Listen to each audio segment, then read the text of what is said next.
নমস্কার সকলকে।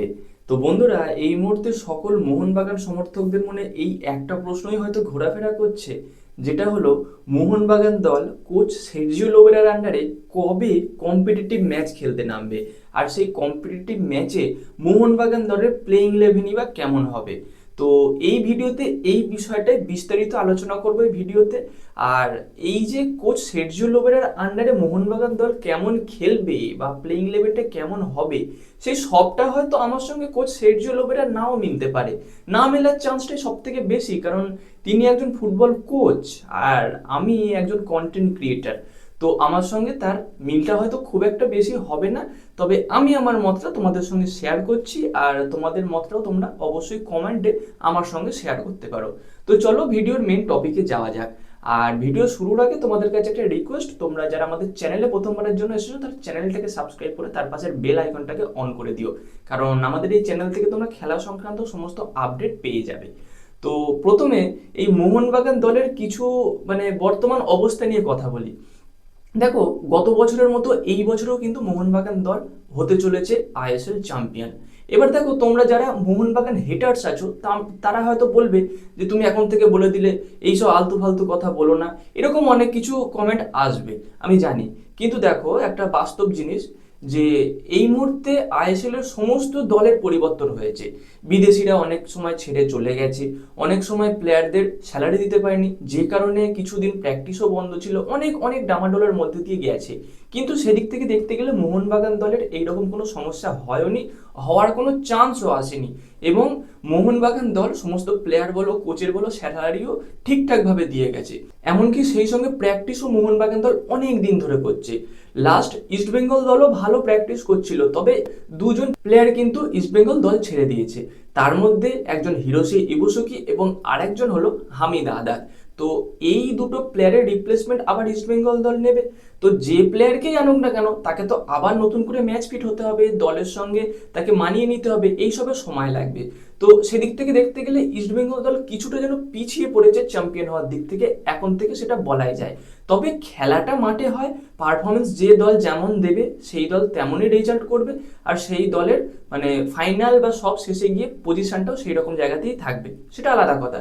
কিন্তু এই মুহূর্তে দাঁড়িয়ে এইটাই মনে হচ্ছে যে মোহনবাগান দল কিন্তু চ্যাম্পিয়ন হওয়ার দৌড়ে অনেকটা এগিয়ে আছে। তো এবার যদি মোহনবাগান দলের প্লেইং ইলেভেন কেমন হতে পারে, বা সের্জিও লোবেরার স্ট্র্যাটেজি বা স্ট্যাটিস্টিক তো আমরা দেখেছি। মোটামুটি সের্জিও লোবেরা তো আইএসএল এর নতুন কোনো নাম নয়। তো তার স্ট্র্যাটেজিতে বা তার স্ট্যাটিস্টিক্সে কেমন হতে পারে মোহনবাগানের প্লেইং ইলেভেন। তো নর্মালি 4-2-3-1 এইরকম একটা ফরমেশনেই যাবে, যেটা হোসে মলিনাও প্রেফার করতো। তবে যে ডিফেন্স লাইন থাকবে সেখানে হয়তো পরিবর্তন আসবে, আর গোলকিপার পজিশনে পরিবর্তন আসার কোনো চান্স নেই, বিশাল কায়েতি থাকবে। এবার ডিফেন্স লাইনে কিরকম পরিবর্তন আসবে না, সের্জিও লোবেরা বেশিরভাগ সময় যে 4-2-3-1, এই যে চারজন ডিফেন্স লাইনের যে দুজন সাইড ব্যাক থাকে, লেফট ব্যাক এবং রাইট ব্যাক, তাদেরকে কিন্তু কিছুটা অ্যাটাকিং মাইন্ডে খেলাতে পছন্দ করেন। তো সেদিক থেকে কিন্তু দুজন অ্যাটাকিং মাইন্ডের উইং ব্যাক মোহনবাগানের কাছে আছে। রাইট উইংয়ে আশিস রায়, লেফট উইংয়ে অভিষেক টেকচাম।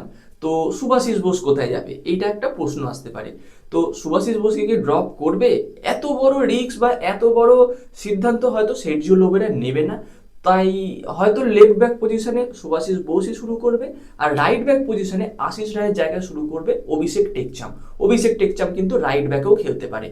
আর মাঝখানে যে দুজন সেন্টার ব্যাক থাকবে, তার মধ্যে হয়তো একজন হতে চলেছে অ্যালবার্তো রড্রিগেজ এবং আরেকজন মেহতাব সিং। কারণ সের্জিও লোবেরা সাধারণত একটু অ্যাটাকিং মাইন্ডের খেলে, সেক্ষেত্রে দুজন বিদেশি সেন্টার ব্যাক নিয়ে যাবে না। আর মোটাটা ফল যে আর কি ফিজিক্যালিটি দেখায়, মোটাটা ফলের যে খেলার কোয়ালিটি, সেই খেলার কোয়ালিটি অ্যালবার্তো রড্রিগেজের থেকে মোটামুটি পেয়ে যাবে, এটা বলা যেতেই পারে। আর মেহতাব সিং তো ভালো প্লেয়ার আছে, মেহতাব সিংকে নিয়ে কোনো সমস্যা কিছু হওয়ার কথা নয়। তো এই গেল ডিফেন্স লাইন। এইবার যে সামনে দুজন ডিফেন্সিভ মিডফিল্ডার থাকবে বা সেন্ট্রাল মিডফিল্ডার থাকবে, সেটা কারা থাকবে। এবার দেখো, সের্জিও লোবেরা বেশিরভাগ সময় দেখা গেছে বিদেশি মিডফিল্ডারের ওপরই ভরসা করে, যেমন আহমেদ জাহু, হুগো বুমোস, আবার এডু বেডিয়া, হুগো বুমোস, এইরকম তার কম্বিনেশন থাকে। একজন বিদেশি ডিফেন্সিভ মিডফিল্ডার থাকে, একজন নাম্বার 10 রোলের বিদেশি থাকে, এবং স্ট্রাইকারে একজন থাকে। প্রত্যেক পজিশনে একজন করে বিদেশি তিনি রেখে দেন, এইরকম একটা সিচুয়েশন তার মধ্যে থাকে।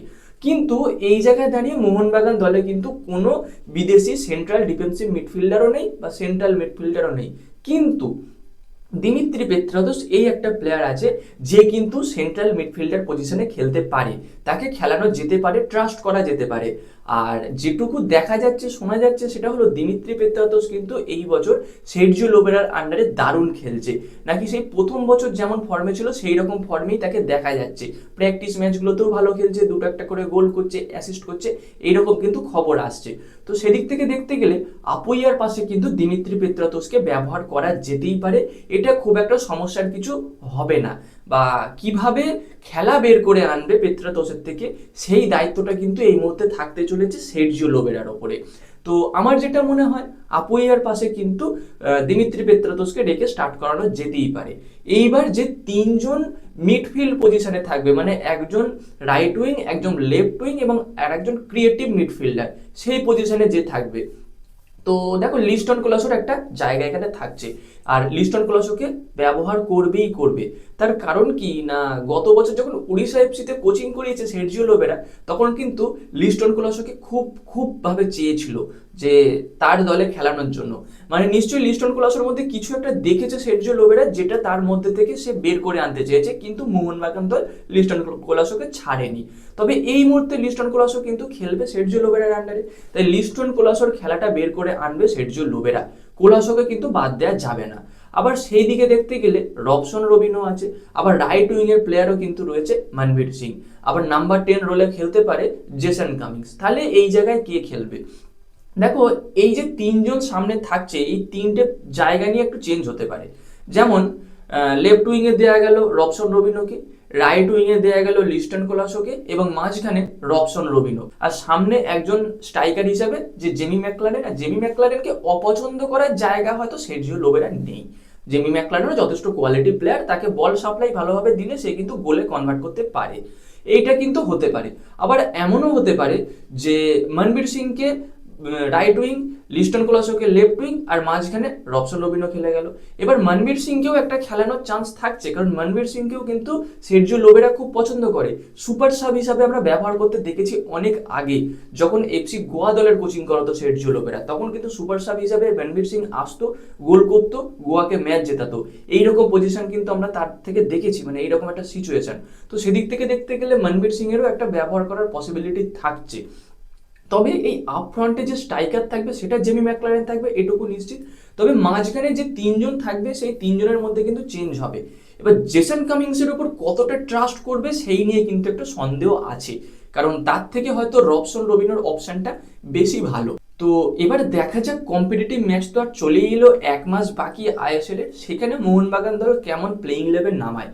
আর আমি ভিডিও শুরুতেও বলেছি, এখনো বলছি, আমি যে প্লেইং ইলেভেনটা বানালাম এটা কিন্তু আমি আমার মতো করে বানালাম। এর সঙ্গে যে কোচের মিলে যাবে বা এইটাই করতে হবে, আমি আমার ওপিনিয়ন দিচ্ছি, এমনটা কিন্তু কিছু নয়, জাস্ট তোমাদের সঙ্গে শেয়ার করা মাত্র। আর তোমাদের কোনো প্লেইং ইলেভেন যদি মাথায় থাকে তোমরা অবশ্যই সেটা কমেন্টে জানিয়ে দিয়েছো, তোমাদের মতামত রাখাটাও আমাদের কাছে জরুরি। তো যাই হোক বন্ধুরা, এই ছিল আজকের আপডেট। ভিডিওটা ভালো লাগলে লাইক করে দিও, বন্ধুদের সঙ্গে শেয়ার করে দিও, এবং খেলা সংক্রান্ত এরকম আপডেট আরও পেতে চাইলে আমাদের চ্যানেলটাকে সাবস্ক্রাইব করে তার পাশে বেল আইকনটাকে অন করে দিও। তো গাইস, দেখা হচ্ছে পরবর্তী ভিডিওতে। Bye bye.